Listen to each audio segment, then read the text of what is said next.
आप देख रहे हैं अल्फा डिफेंस हिंदी में आपका स्वागत है।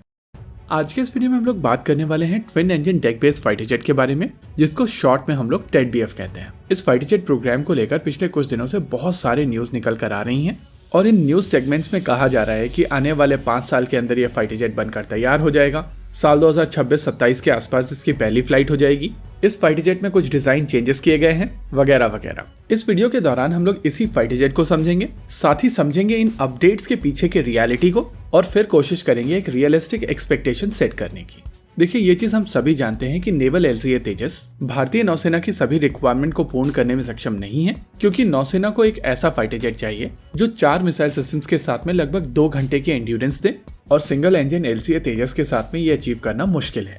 लेकिन नौसेना की तरफ से एक बहुत ही इंटरेस्टिंग अप्रोच यूज की गई है। वो लोग इस समय नेवल एलसीए तेजस के ऊपर हर तरीके की टेस्टिंग करके डेटा गैदर कर रहे हैं और ये सारा data twin engine deck based fighter के बहुत ज्यादा काम आएगा। देखिए, ये चीज हम सभी जानते हैं कि इंडियन नेवी के पास में इस समय 2 एयरक्राफ्ट कैरियर हैं और आने वाले समय में एक और एयरक्राफ्ट कैरियर विक्रांत क्लास में भारतीय नौसेना अक्वायर कर सकती है। ऐसी स्थिति में भारतीय नौसेना को किसी भी समय पर लगभग 150 फाइटर जेट्स की आवश्यकता होगी, जिसमें लगभग 40 फाइटर जेट भारतीय नौसेना के पास में ऑलरेडी मौजूद हैं। हालांकि ये फाइटर जेट साल 2032 तक रिटायर होंगे और यहाँ पर हम लोग बात कर रहे हैं मिग-29K की। वहीं नौसेना की तरफ से दूसरी कोशिश की जा रही है रफाल अक्वायर करने की, लेकिन यहाँ पर रफाल बहुत ज्यादा नंबर में अक्वायर नहीं किए जाएंगे। फिलहाल के लिए आईएनएस विक्रांत को ऑपरेशनल करने के लिए रफाल अक्वायर करने की कोशिश की जा रही है। साथ ही आईएनएस विक्रमादित्य के लिए जो मिग-29K अक्वायर किए गए थे, उनको इस समय दोनों एयरक्राफ्ट कैरियर शेयर कर रहे हैं। लेकिन ये चीज हम सभी जानते हैं कि यहाँ पर मिग-29 दोनों एयरक्राफ्ट कैरियर के लिए काफी नहीं है और नौसेना को और फाइटर जेट्स की आवश्यकता है। माना जा रहा है कि नौसेना 26 रफाल फाइटर जेट अक्वायर करेगी और 26 रफाल फाइटर जेट्स अक्वायर करने के बावजूद भारतीय नौसेना इन दोनों एयरक्राफ्ट कैरियर्स को अपने पूरे पोटेंशियल पर यूज नहीं कर पाएगी। इन सभी चीजों को ध्यान में रखते हुए twin engine deck based fighter jet भारतीय नौसेना के लिए बहुत ज्यादा क्रूशियल हो जाता है और अगर आप तीसरे एयरक्राफ्ट कैरियर को ध्यान में रखें तो इसकी इंपॉर्टेंस और ज्यादा बढ़ जाती है। ये फाइटर जेट एक 26 टन कैटेगरी का एयरक्राफ्ट होने वाला है और इसको पार किया जाएगा 2 जनरल इलेक्ट्रिक F414 इंजन से। इस प्रोग्राम के project director TV Vinod Kumar कुछ समय पहले मीडिया से बात कर रहे थे और उनकी तरफ से कहा गया था लगभग 14,000 करोड़ की लागत में 4 प्रोटोटाइप बनाए जाएंगे और इस प्रोग्राम के लिए वो एक प्राइवेट पार्टनर देख रहे हैं जो इस फाइटर जेट के प्रोटोटाइप्स उनके लिए बनाएगा।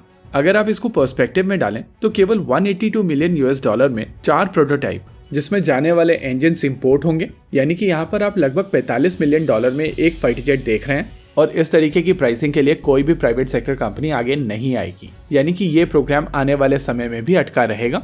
इसके अलावा कुछ समय पहले आप लोगों को एक प्रोजेक्ट टाइमलाइन मिली होगी कि साल 2026 में ये फाइटर जेट अपनी पहली उड़ान भर लेगा, लेकिन जब ये टाइमलाइन प्रॉमिस की जा रही थी तब क्या उनको आइडिया था कि सीसीएस का अप्रूवल साल 2023 तक नहीं मिलेगा? ये प्रोजेक्ट अभी तक सीसीएस की तरफ से अप्रूव नहीं किया गया है और इसका मतलब है कि इसके प्रोटोटाइप्स को लेकर अभी तक कोई फंडिंग नहीं रिलीज हुई है। नेचुरली किसी भी हालत में साल 2026 वाली टाइमलाइन मीट नहीं हो पाएगी और इसी वजह से प्रोजेक्ट से रिलेटेड लोग अब साल 2028 की टाइमलाइन प्रॉमिस कर रहे हैं। अगर आने वाले 3-4 महीने के अंदर सीसीएस का अप्रूवल नहीं आता है तो आप लोग सुनेंगे कि प्रोजेक्ट से रिलेटेड लोग साल 2030 की टाइमलाइन प्रॉमिस कर रहे होंगे। और ये चीज हम सभी जानते हैं कि गवर्नमेंट एम्प्लॉइज मीडिया में जाकर ये नहीं कह सकते हैं कि हम लोगों को पैसे नहीं दिए जा रहे हैं प्रोटोटाइप बनाने के। एनीवेज, मीडिया डिस्कोर्स मेंटेन करने के लिए आपको भी चूरन चटा दिया जाएगा कि कोशिश की जा रही है कि प्राइवेट सेक्टर कंपनीज यहाँ पर इन्वॉल्व हों और इनएफिशिएंट सरकारी कंपनीज को यहाँ पर इन्वॉल्व नहीं किया जा रहा है। अल्टीमेटली लॉस यहाँ पर होगा इंडियन नेवी का, क्योंकि नेवी की तरफ से कोशिश की जा रही थी कि इंपोर्टेड जेट्स का नंबर कम रखा जाए, लेकिन अगर सीसीएस का अप्रूवल नहीं आएगा तो नेचुरली टेड-बीएफ थोड़ा और लेट होगा और नेवी के ऊपर प्रेशर बनेगा और फॉरेन जेट अक्वायर करने का। इसी के साथ आज के इस वीडियो में रखते हैं केवल इतना ही। वीडियो को अंत तक देखने के लिए धन्यवाद। देखते रहिए अल्फा डिफेंस। जय हिंद।